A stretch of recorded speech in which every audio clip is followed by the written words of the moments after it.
WhatsApp guys, welcome back to the reaction video. अभी हम देखने वाले हैं चंद्रयान के रोवर ने भेजी चांद की भयानक तस्वीरें। देख हो जाएंगे हैरान। तो क्या कुछ वीडियो या फोटो आई हैं, देखते हैं। वीडियो की काफी इंटरेस्टिंग पैरामेडिकल एजुकेशन चैनल से। ओरिजिनल वीडियो का लिंक है डिस्क्रिप्शन में। चैनल बने हो तो प्लीज सब्सक्राइब वीडियो कर दे लाइक 1 2 3 गो।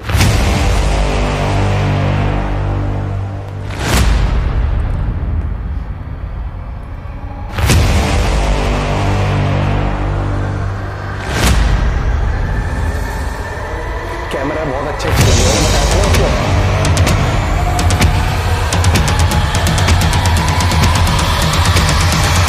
वेलकम दोस्तों। We have achieved soft landing on the moon. India is on the moon. Landing के बाद चंद्रयान 3 ने भेजी चांद की पहली वीडियो और तस्वीर। दिखा चांद के दक्षिणी ध्रुव का ऐसा खौफनाक मंजर। अगले 14 दिनों तक चांद पर घूमते हुए चंद्रयान करने वाला है बड़ा कमाल। इसरो का ये मेगा प्लान देखकर दुनिया की स्पेस एजेंसीज हुई हैरान परेशान। दोस्तों, चांद की कक्षा में पहुंचने से लेकर आज तक इसरो का चंद्रयान 3 रोज लगभग नई तस्वीरें और वीडियो भेज रहा है।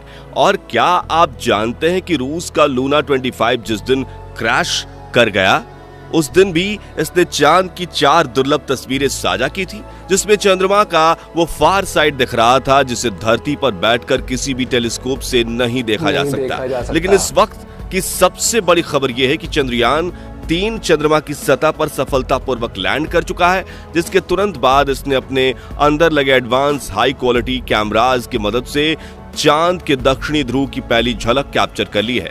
और अगले 14 दिनों तक वो बड़े कमाल करने वाला है, जिसका खुलासा आज हम इस वीडियो में करेंगे। साथ ही आपको दिखाएंगे इस मिशन से जुड़ा वो पहलू जिसे देखकर इसरो के लिए आपकी इज्जत 10 गुना बढ़ जाएगी। तो बने रहिए इस वीडियो के अंत तक। दोस्तों, 14 जुलाई को पृथ्वी से चांद के लिए रवाना हुआ चंद्रयान 3 ने इतिहास तो तब रचा जब उसने 23 अगस्त की शाम चांद के उस साउथ पोल पर लैंडिंग की जहां आज तक दुनिया का कोई देश नहीं पहुंच पाया। चंद्रमा का यह हिस्सा आज भी अपने अंदर अनेक ऐसे रहस्य समेटे हुए है, इसलिए दुनिया भर के वैज्ञानिक इसमें काफी रुचि दिखाते हैं। इसी बीच इसरो की तरफ से एक बहुत ही बड़ी गुड न्यूज ये आ रही है कि चांद पर लैंडिंग के बाद चंद्रयान 3 के विक्रम लैंडर की कंडीशन बिल्कुल ठीक है और इसने चंद्रमा पर रिसर्च करने के लिए अपने प्रज्ञान रोवर को चांद की सतह पर खुला छोड़ दिया है। और ये AI रोबोट अगले 14 दिनों तक चांद के बहुत बड़े खुलासे करने वाला है। वही विक्रम लैंडर के एडवांस कैमराज ने चांद पर अपनी लैंडिंग साइट की सबसे ताजा तस्वीरें भेजी हैं। इन लेटेस्ट फोटोज में आप सूरज की रोशनी को रिफ्लेक्ट करके चमक रही चांद की खूबसूरत सतह को साफ साफ देख सकते हैं। साथ ही ये भी देख सकते हैं कि चांद की सतह कितनी ज्यादा उबड़ खाबड़ है, जिसका ये हाल लंबे समय तक उल्कापिंडों की बारिश की वजह से हुआ है। वही लैंडिंग से ठीक पहले विक्रम लैंडर पर लगे लैंडर पोजीशन डिटेक्शन कैमराज ने चांद की कई कमाल की फोटोज खींची थी और इसरो द्वारा शेयर की गई इन तस्वीरों में आपको कुछ नाम लिख के दिखाई दे रहे होंगे, जो कि चंद्रमा पर मौजूद बड़े बड़े इम्पैक्ट क्रेटर्स हैं, जो यहाँ से तो हमें केवल गड्ढों की तरह दिखाई दे रहे हैं दूर से उस तरह से। लेकिन चौंकाने वाली बात यह है कि इन्हीं रहस्यमय गड्ढों के नीचे 1-2 किलोग्राम नहीं बल्कि पूरे 10 करोड़ टन पानी मौजूद हो सकता है और कई बेशकीमती खनिजों का भंडार हो सकता है, जिसका रिसर्च करने के लिए विक्रम ने अपने प्रज्ञान रोवर को रवाना कर दिया है। तो चंद्रयान 3 के रिसर्च मिशन के ऑब्जेक्टिव्स क्या हैं और ये अपने रिसर्च के दौरान चांद के किन किन रहस्यों से पर्दा उठाने वाला है, जिससे नासा और रूस को भी जलन होने लगी है, आइए जानते हैं। दोस्तों, विक्रम लैंडर पर कोई टायर नहीं लगे हैं, यानी कि लैंडिंग के बाद अब वो अपनी जगह पर खड़ा होकर चंद्रमा पर रिसर्च करेगा, जिससे ये चांद के पतले वातावरण के अंदर मौजूद प्लाज्मा पार्टिकल्स पर स्टडी करेगा। दिन और रात में चंद्रमा की सतह के बदलते तापमान पर रिसर्च करेगा, अपनी लैंडिंग साइट के आसपास आने वाले भूकंप की गति और तीव्रता की स्टडी करेगा और सतह के नीचे लेजर फेंककर सरफेस एलिमेंट्स की स्टडी करेगा, जिसके लिए इसके अंदर 4 पेलोड उपकरण लगाए गए हैं। जबकि चंद्रयान 3 का प्रज्ञान रोवर अपने 6 टायर्स की मदद के चलते हुए चांद के दूर दराज इलाकों की तरफ रवाना हो चुका है और चलते चलते इसने इसरो को भी चांद की डेटा भेजना शुरू कर दिया है। आपको बता दें कि प्रज्ञान रोवर में लेजर इंडक्टेड ब्रेकडाउन स्पेक्ट्रोमीटर और अल्फा पार्टिकल एक्सरे स्पेक्ट्रोमीटर जैसे 2 पेलोड उपकरण लगाए गए हैं जो कि लेजर की मदद से चांद की सतह के अंदर तक झांकेंगे और सतह के नीचे मौजूद पानी का पता लगाएंगे। साथ ही ये चांद के मिट्टी और चट्टान में मौजूद मैग्नीशियम, एल्युमिनियम, क्रोमियम और सिलिकॉन जैसे कीमती खनिजों को भी खोज निकालेंगे और इस रहस्यों से पर्दा उठाएंगे कि आखिर चांद के अंदर क्या छुपा हुआ है। यानी अगर अपने इस मिशन में विक्रम लैंडर और प्रज्ञान रोवर ने चांद पर किसी कीमती खनिज या पानी का भंडार खोज लिया तो ये इतना बड़ा कीर्तिमान होगा कि भविष्य में जब भी चांद का नाम लिया जाएगा तो इसके साथ ही इसरो और भारत का नाम भी जोड़ा जाएगा। आपको बता दें कि ये रिसर्च मिशन चांद के 1 लूनर दिन जो कि पृथ्वी के 14 दिनों जितना है, जिसके बाद चंद्रयान 3 का विक्रम लैंडर और प्रज्ञान रोवर अपने आप निष्क्रिय हो जाएंगे और सदियों तक चांद की सतह पर खड़े होकर भारत के नाम का ठप्पा लगा देंगे।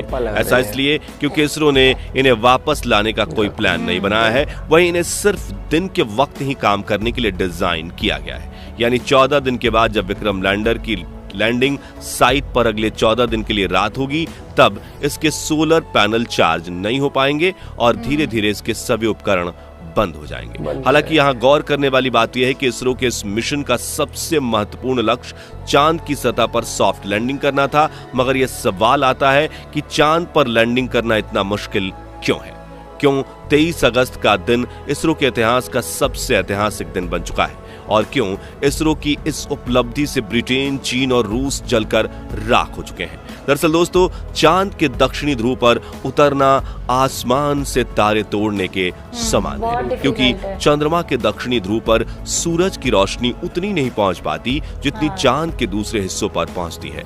इसी वजह से चांद के दक्षिणी ध्रुव पर चारों तरफ घनघोर अंधेरा रहता है। वहीं पृथ्वी से चंद्रमा के इस क्षेत्र की दूरी ज्यादा होने की वजह से लैंडिंग के दौरान कमांड सेंटर का लैंडर से संपर्क टूटने का भय बना रहता है। साथ ही चांद पर ऐसा कोई मजबूत वायुमंडल भी नहीं है जो लैंडिंग के दौरान घर्षण पैदा करके लैंडर की रफ्तार को कम कर सके। इसी वजह से चंद्रमा के इस हिस्से में लैंडिंग करना काफी चुनौतीपूर्ण रहता है। ऐसे में किसी भी स्पेसक्राफ्ट को चांद पर लैंड करवाने का एक ही तरीका मुमकिन है, जिसे चंद्रयान 3 के विक्रम लैंडर ने ही अपनाया था। इस तरीके में लैंडर को चांद की सबसे छोटी ऑर्बिट में अपनी न्यूनतम ऊंचाई वाले बिंदु तक ले जाया जाता है, जो कि 20 से 30 किलोमीटर एल्टीट्यूड के बीच होता है, जिसके बाद लैंडर अपनी कक्षा छोड़कर चांद की सतह पर उतरने के लिए रवाना होता है और नीचे पहुंचने के दौरान अपने थ्रस्टर्स का इस्तेमाल करना शुरू कर देता है, जो उल्टी दिशा में फोर्स लगाकर इंजन ब्रेकिंग का सहारा लेते हुए स्पेसक्राफ्ट की रफ्तार कम करते हैं।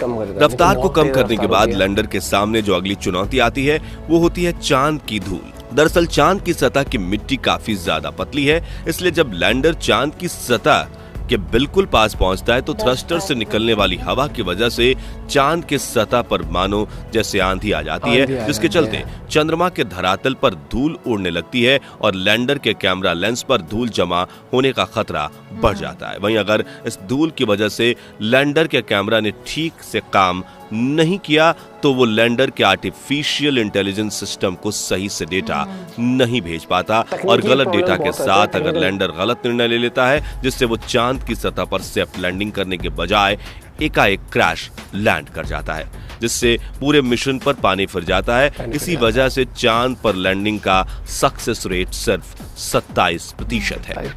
यानी कि चांद पर भेजे गए 100 मून मिशंस में से सिर्फ 27 मून मिशन ही सफल लैंडिंग कर पाते हैं।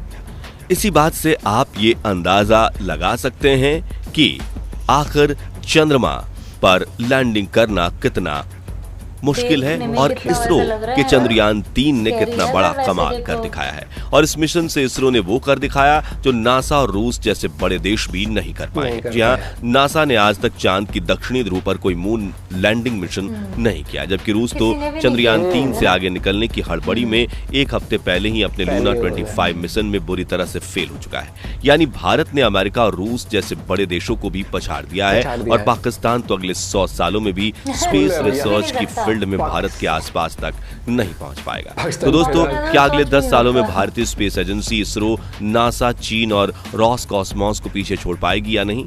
इसके बारे में अपनी राय हमें कमेंट्स में जरूर बताइए। इंटरेस्टिंग क्वेश्चन पूछा लास्ट में। तक पहुंचे हैं तो पीछे छोड़ने का पता नहीं, क्योंकि अब आगे जितने प्रोजेक्ट्स आएंगे, काफी प्रोजेक्ट्स में नासा और इसरो साथ मिलके भी काम कर रहे हैं, तो कहीं ना कहीं दोनों ही ग्रो ही होंगे। और मुझे लगता है कि अगर बात करें बजट, उनका हमेशा ही हमसे ऊपर रहा है, क्योंकि वो फाइनेंशियली बहुत स्ट्रांग है और पैसा उनके बहुत ज्यादा है। तो इसरो को फंड भी करेंगे, इसरो का फाइनेंशियल जो वो रहेगा डिपार्टमेंट, वो और स्ट्रांग होगा।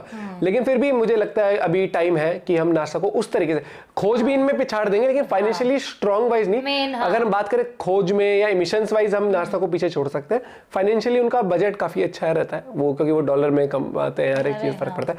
लेकिन भैया चंद्रयान 3 मिशन में जो अब हमें फोटोज मिली है, हर एक चीज जैसे हम दूर से भी देखते हैं तो वो जो गड्ढे दिखते हैं ना छोटे छोटे, वो नहीं भैया, बहुत चौड़े चौड़े होते हैं वो। तो मतलब उसमें भी ऐसा है कि बहुत ऐसे स्लोप सा जा रहा है, बहुत देर तक फिर फ्लैट सा है, फिर हमें तो ऐसा लग रहा है कि रेत है उसमें, कहीं ऐसा पिन पॉइंटेड है उस तरीके से। और अब 14 डेज के लिए है वहां पर बहुत कुछ। और जैसे जमीन के नीचे पानी की अगर खोज हो गई ना भैया, ये लगा लो बहुत बड़ा अचीवमेंट होगा। उसको आप किसी भी तरीके से यूज कर सकते हो। आप वहां पर जब जीवन बसाओगे या फिर जो मिशंस कर रहे होगे, तो उसके लिए आपको हाइड्रोजन फ्यूल की तरह, और जो एलिमेंट्स की बात करी, मैग्नीशियम, पोटेशियम, बहुत सारी चीजें, क्या कुछ नहीं मिल सकता वहां पर। क्या पता वो भाई डायमंड हो, क्या हो, कुछ नहीं पता ना अभी, और बहुत कुछ होगा। और उसी तरीके से रहस्य जो अंतरिक्ष का है ना, धीरे धीरे सुलझेगा। अंतरिक्ष छोटा मोटा नहीं है, अंतरिक्ष इतना बड़ा भैया, हम तो सोच भी नहीं सकते। ये समझो बात, क्योंकि मुझे लगता है कि आने वाले वक्त ना साइंस एंड टेक्नोलॉजी का ही है।